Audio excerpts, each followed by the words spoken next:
Welcome to new TV Telugu. ఇప్పుడు Telangana top 10 చూద్దాం. ఎల్లారెడ్డి ప్రభుత్వ ఆసుపత్రిలో కొందరు కాంగ్రెస్ నేతలు ఎమ్మెల్యే పేరు చెప్పి వసూళ్లకు పాల్పడుతున్నారని బీజేపీ బీఆర్ఎస్ నాయకులు ఆరోపించారు.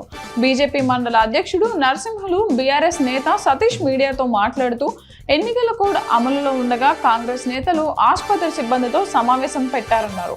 ఆసుపత్రి సూపర్వైజర్ సాయిబాబా అవుట్సోర్సింగ్ సిబ్బంది నుండి 70,000 వసూలు చేశారని ఆరోపించారు. మెట్పల్లి పట్టణంలో టీపీసీసీ డెలిగేట్ కల్వకుంట్ల సుజిత్రావు నివాసంలో మంత్రి శ్రీధర్ బాబు జన్మదిన వేడుకలను కాంగ్రెస్ నాయకులు ఘనంగా నిర్వహించారు.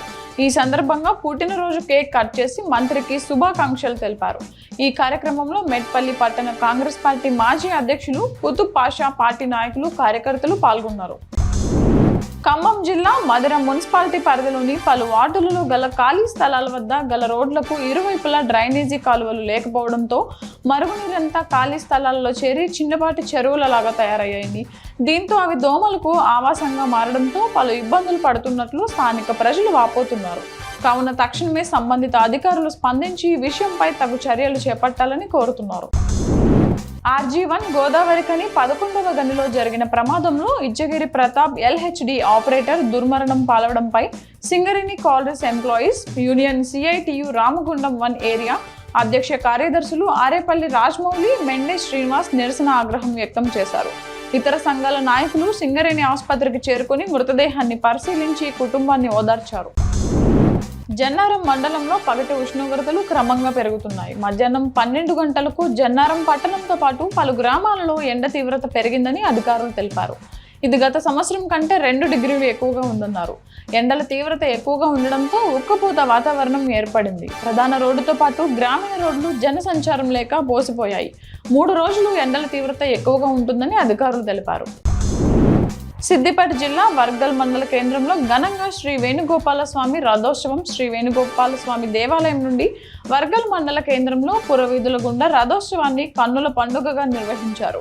ఈ కార్యక్రమంలో పెద్ద ఎత్తున ప్రజలు పాల్గొన్నారు. ప్రభుత్వం నిషేధించిన గుట్కాలను, పొగాకు ఉత్పత్తులను అమ్మకాలు, కొనుగోలు చేసిన, అక్రమ రవాణాకు పాల్పడిన వారిపై కఠిన చర్యలు తీసుకుంటామని SSG ముత్తయ్య హెచ్చరించారు. హుజూర్ నగర్లో మిర్యాలగూడ రోడ్, పాత బస్టాండ్, మసీద్ complex, Potti Sriramulu centre, Lingagiri road తదితర ప్రాంతాల్లో విస్తృత తనిఖీలు చేశారు. తనిఖీల్లో ASIలు బలరాం రెడ్డి, రమేష్ సిబ్బంది పాల్గొన్నారు. అక్రమంగా నకిలీ పత్తి విత్తనాలు సరఫరా చేసే వారిపై కఠిన చర్యలు తీసుకోవాలని రైతు సంఘం నాయకులు బండి దత్తాత్రేయ డిమాండ్ చేశారు. ఆదిలాబాద్ జిల్లా కేంద్రంలో ఆయన మీడియాతో మాట్లాడారు. రైతులు డిమాండ్ ఉన్న పత్తి విత్తనాల కోసం దుకాణాల వద్ద పడిగాపులు కాస్తున్నారని అన్నారు. కావున జిల్లా కలెక్టర్ స్పందించి ప్రణాళికబద్ధంగా జిల్లాలో డిమాండ్ ఉన్న విత్తనాలు అందుబాటులోకి తీసుకువచ్చి రైతులకు అందించాలన్నారు.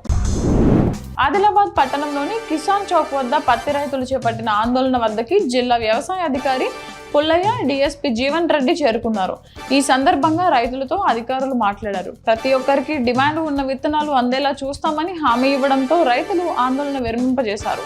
అక్రమంగా ఎవరైనా విత్తనాలను తరలించినా, నకిలీ విత్తనాలు సరఫరా చేసినా వారిపై చర్యలు తీసుకుంటామని అధికారులు తెలిపారు.